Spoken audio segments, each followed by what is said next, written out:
Yeah, so we have a very, very, very diverse group of people coming here regularly. We have big fans. We are the biggest crowd-funded business in the world. Yeah, so we have a lot of equity for punks that own a share in the business that of course very often come, and we have a beer visa where they get a stamp for each bar they are visiting. So there's a collecting moment of course with it. But if you look to demographics, it's really, as you just mentioned, it's everyone. So we're having people just turned 16 legal drinking age in Germany. We have people that are 75, 80 or for their 80th birthday, so really everyone can come here. But of course the way we are getting people in is very, very different. Yeah, so the cool kids from the block, they want to meet their friends, are coming maybe for different reasons, maybe for interior, yeah, and the middle agers come rather for the food, the older ones because they want to see, hey, what's new on the market, something they are not used to, or they were used to 50 years ago and they didn't find any more on the market. So the access to the target group is very, very different here, and so we are there for everyone. We brew beer for everyone.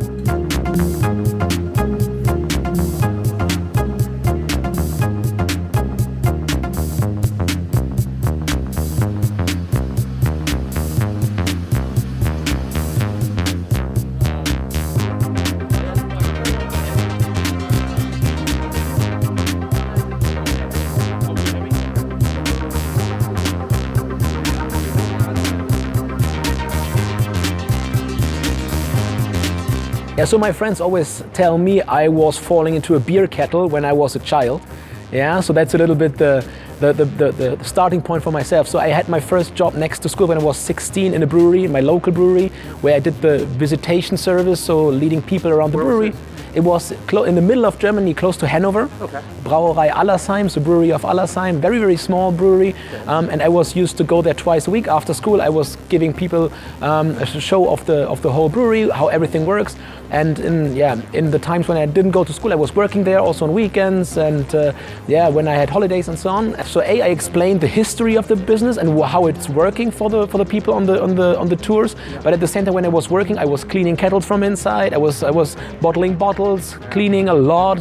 Yeah, worked a lot with ingredients and so on. So of course, I also learned a little bit how to brew.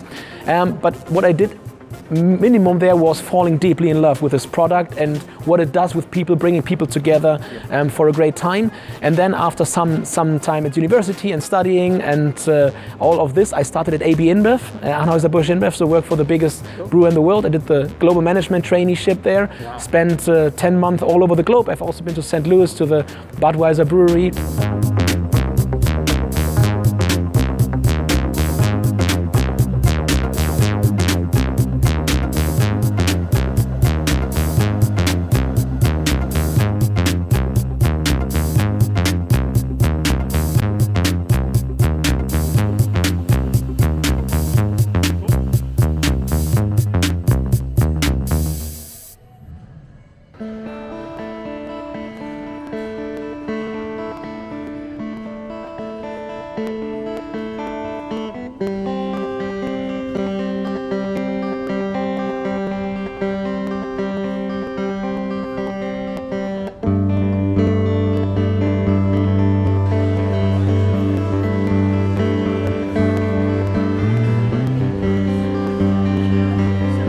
Seen a lot of parts of the business and really learned from the very basics how beer works internationally. And after my time at AB InBev, I then worked for Mars, Snickers, Milky Way in the pet food area for more than 4 years, and I was leading the Amazon account or the Amazon team in the end. And then I got a call from my now a boss, from James Watt, if I couldn't imagine to work for beer again. And I've worked for the brewery of my heart very locally. I've worked for the biggest brewer in the world. I've not yet worked for the coolest brewer in the world, and that's why I very, very quickly said yes. And yes, I'm coming back to beer, of course.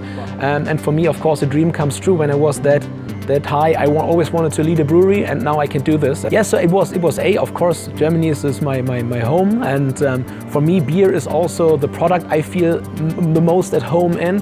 And as a consequence, for me, when beer was calling again and the setup was right, I wanted to do this. Plus, that's a mega challenge. Yeah, so it was a kind of a turnaround case here.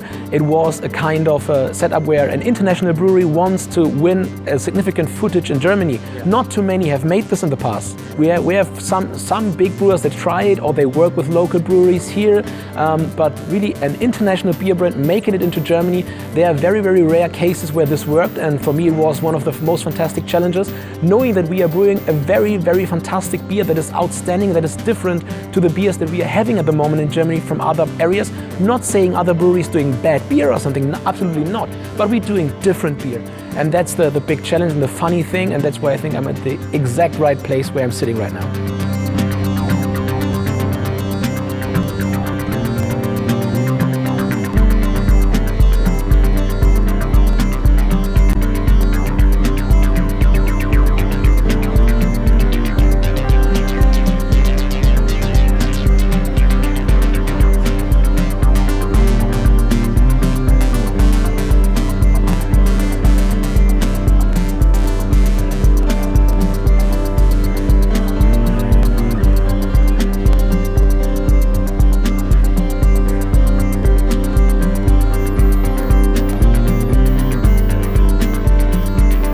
So what you see in my bag is the big kit. So we have two kits. We have a small kit, a pilot kit, and our big kit.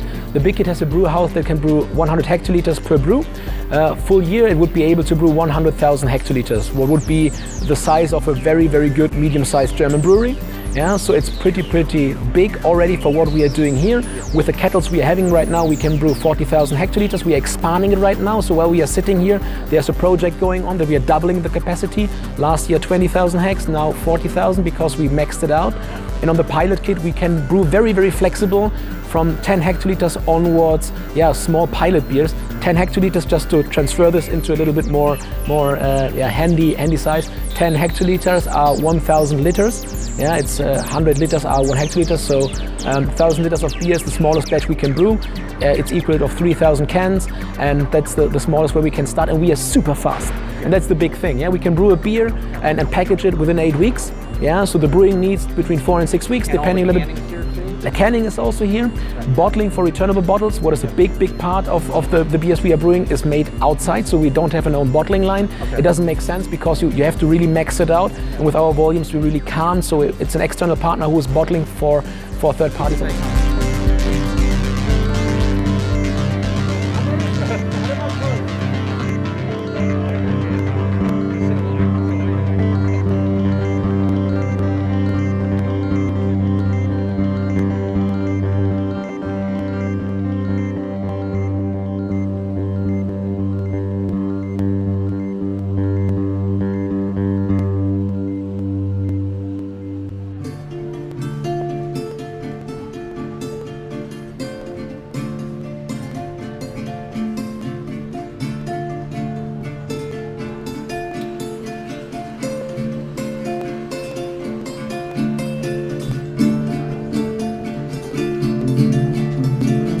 So for us, I think it's not the case to convince Germany to drink cans. Okay. So the returnable bottles are the most sustainable bottling system you can have in the world. I really mean the bottlings. The bottlings are going 30, 40, 50 rounds. Oh, really? Yeah, so they're coming back, so you get the old bottles back, you're washing them and you're reusing them again.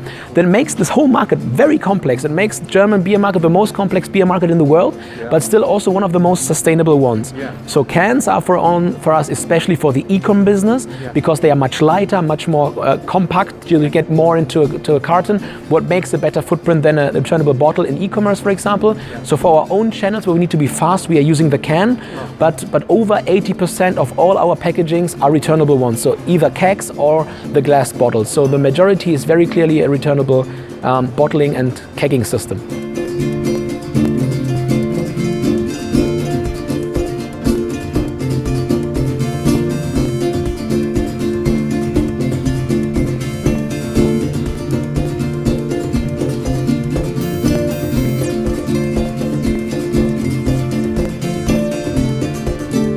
Double the capacity. I want to max this out. That's my core and key target here, of course. Yeah. The other one is, you've seen, we are opening today Friedrichshain, the third bar in Berlin. The fourth will be coming in springtime. We have another bar in Frankfurt, one other in Wiesbaden, one other in Hamburg.